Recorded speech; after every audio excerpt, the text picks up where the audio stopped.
श्री राधे राधे दोस्तों।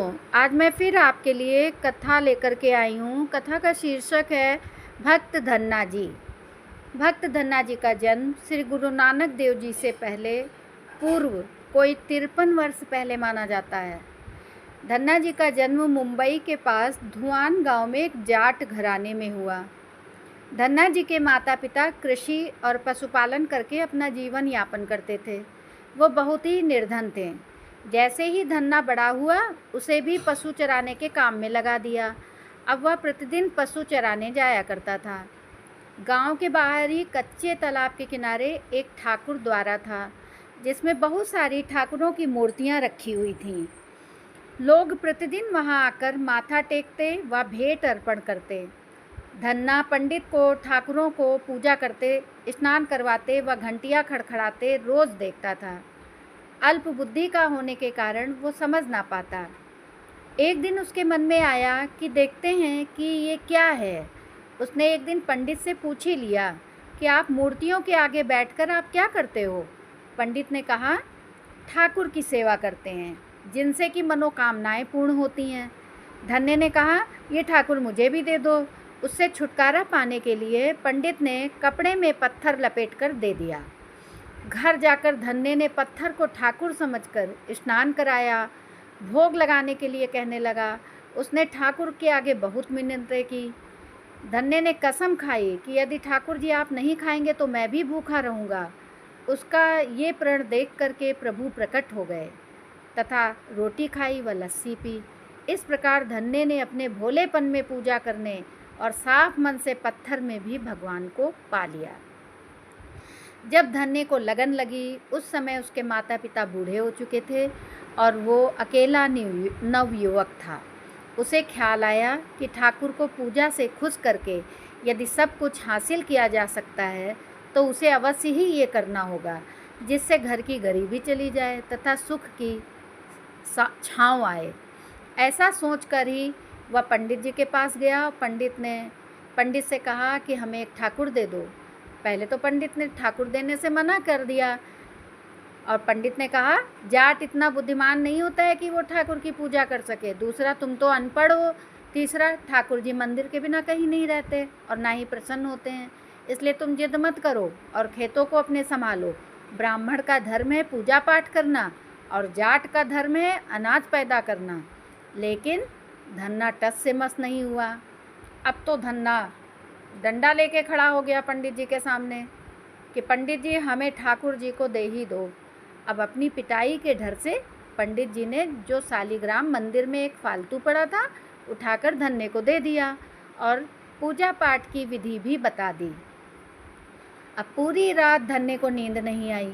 वो पूरी रात सोचता रहा कि ठाकुर को कैसे प्रसन्न करेगा और उनसे क्या मांगेगा।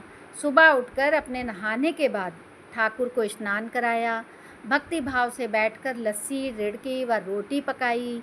उसने प्रार्थना की, हे प्रभु भोग लगाओ, मुझ गरीब के पास रोटी, लस्सी और मक्खन है और कुछ नहीं। जब और चीज़ें दोगे तब आपके आगे रख दूंगा। वहाँ बैठकर ठाकुर जी को देखता रहा कि अब पत्थर भोजन कैसे करे। पंडित तो भोग का बहाना लगाकर सारी सामग्री घर ले जाता था, पर भले ही बालक को इस बात का कहाँ ज्ञान था। वह व्याकुल होकर कहने लगा, क्या आप जाट का प्रसाद नहीं खाते? दादा तो इतनी देर नहीं लगाते थे। यदि आज आपने प्रसाद नहीं खाया तो मैं मर जाऊंगा, लेकिन आपके बगैर खिलाए खाना नहीं खाऊंगा। अब प्रभु जानते थे कि ये तो मेरा निर्मल भक्त है, छल कपट नहीं जानता, अब तो प्रकट ही होना पड़ेगा। 1 घंटा और बीतने के बाद धन्ना क्या देखता है कि श्री कृष्ण रूप भगवान जी रोटी मक्खन के साथ खा रहे हैं और लस्सी पी रहे हैं।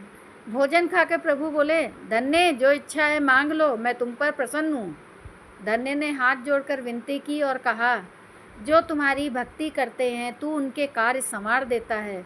मुझे गेहूँ, दाल व घी दीजिए, मैं खुश हो जाऊँगा। यदि जूता, कपड़े, 7 प्रकार के अनाज, गाय, भैंस, सवारी करने के लिए घोड़ी तथा घर की देखभाल करने के लिए सुंदर नारी मुझे दें। धन्य की ये वचन सुनकर प्रभु हंस पड़े और बोले, ये सब वस्तुएं तुम्हें मिल जाएंगी। प्रभु बोले, और कुछ? तब वो बोला, हे प्रभु और कुछ नहीं, मैं जब भी आपको याद करूं आप दर्शन दीजिए और जब कोई ज़रूरत होगी तो मैं आपको बताऊंगा। तथास्तु कह के भगवान ने उत्तर दिया, हे प्रभु, धन्ना आज से आपका आजीवन सेवक हुआ, आपके अलावा किसी अन्य का नाम नहीं लूँगा। धन्ना खुशी से दीवाना हो गया, उसकी आंखें बंद हो गई। जब आंखें खोली तो प्रभु वहाँ नहीं थे। वो पत्थर का शालिग्राम वहाँ पड़ा हुआ था। उसने बर्तन में बचा हुआ प्रसाद खाया, जिससे उसे तीनों लोकों का ज्ञान हो गया। प्रभु के दर्शनों के कुछ दिन पश्चात धन्य के घर सारी खुशियाँ आ गईं। एक अच्छे अमीर घर में उसका विवाह हो गया। उसकी बिना बोई भूमि पर भी फसल लहलहा गई। उसने जो कुछ भी प्रभु से मांगा था उसे सब कुछ मिल गया।